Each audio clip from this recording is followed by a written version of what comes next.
السلام علیکم ورحمۃ اللہ وبرکاتہ۔ حضرت لال شہباز قلندر رحمۃ اللہ علیہ کی بہت ہی مشہور کرامات ہیں۔ ان میں ایک یہ بھی بہت مشہور ہے کہ آپ نے جب سیون شریف تشریف لائے تو آپ کے گلے میں مستقل طور پر ایک پتھر کا وزنی گلوبند پڑا رہتا تھا۔ اس گلوبند میں چھوٹے چھوٹے خوبصورت تراشے ہوئے قیمتی پتھر پیوست تھے۔ آپ کی ایک خاص عادت یہ تھی کہ آپ راستہ چلتے وقت ہمیشہ اپنے سر کو جھکائے رکھتے تھے۔ کسی مجلس میں تشریف فرماتے تو گردن خم کیے رہتے تھے۔ روایتوں میں ہے کہ آپ کا کانوگن نامی محلے کے قریب ایک گلی میں اکثر دین کی تبلیغ کے لیے بیٹھا کرتے تھے۔ اسی محلے میں کانوگا ایک مشہور ہندو خاتون خاندان تھا جن کی عورتیں پردے کی سخت پابند تھیں، مگر اس خاندان کی ایک عورت آپ کی بے حد عقیدت مند تھی۔ آپ جب بھی اس گلی میں آ کر بیٹھتے تو وہ عورت اپنی بالکنی کی کھڑکی میں کھڑی ہو جاتی اور گھنٹوں آپ کو دیکھتی رہتی اور اسلام کی تبلیغ کی باتیں سنتی رہتی۔ اس عورت کی دلی خواہش تھی کہ کسی طرح حضرت لال شہباز قلندر رحمۃ اللہ علیہ کے چہرہ مبارک کا دیدار کر لے، مگر چونکہ آپ ہمیشہ اپنے سر کو جھکا کر بیٹھتے تھے اسی لیے وہ عورت آپ کے چہرہ مبارک کا دیدار کرنے میں کامیاب نہ ہو سکی۔ ایک دن اس عورت نے وحشت کے عالم میں بالکنی سے چھلانگ لگا دی اور حضرت لال شہباز قلندر رحمۃ اللہ علیہ کے قدموں میں جا گری۔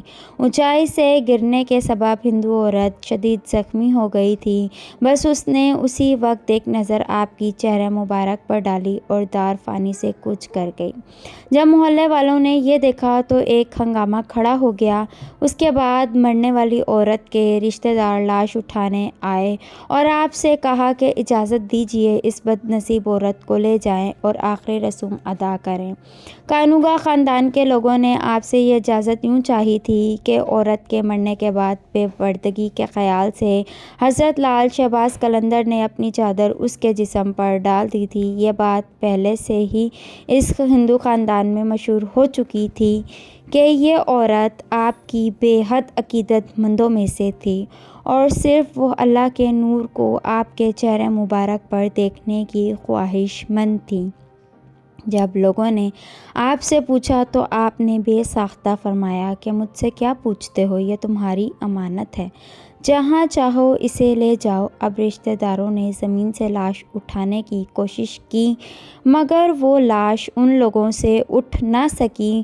لاش انہیں بے حد وزنی لگ رہی تھی، جس کے بعد 15-20 افراد نے بیک وقت لاش اٹھانے کے لیے زور لگانا شروع کر دیا، مگر لاش تو جیسے زمین سے چپک کر رہ گئی تھی۔ حضرت لال شہباز قلندر رحمۃ اللہ علیہ نے جب ان لوگوں کی پریشانی دیکھی تو لاش کے پاس آ کر فرمایا، اگر تم شہر کے تمام بندونوں کو بھی جمع کر لو تب بھی یہ لاش نہیں اٹھ پائے گی۔ اس عورت کے رشتہ داروں نے جو یہ سنا تو دنگ رہ گئے۔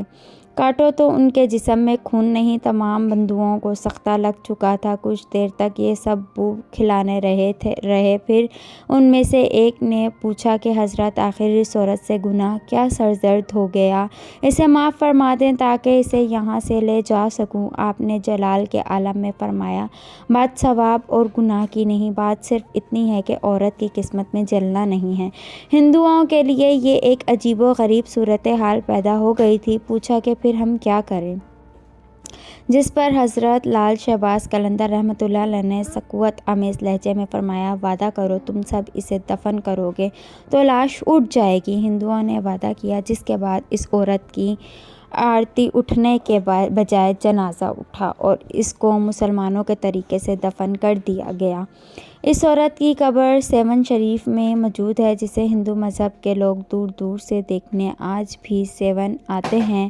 عرس کے موقع پر جو مہندی اٹھتی ہے اس عورت کی قبر سے اٹھائی جاتی ہے اور مختلف علاقوں سے گزرتی ہوئی لال شہباز قلندر کے درگاہ پر آتی ہے۔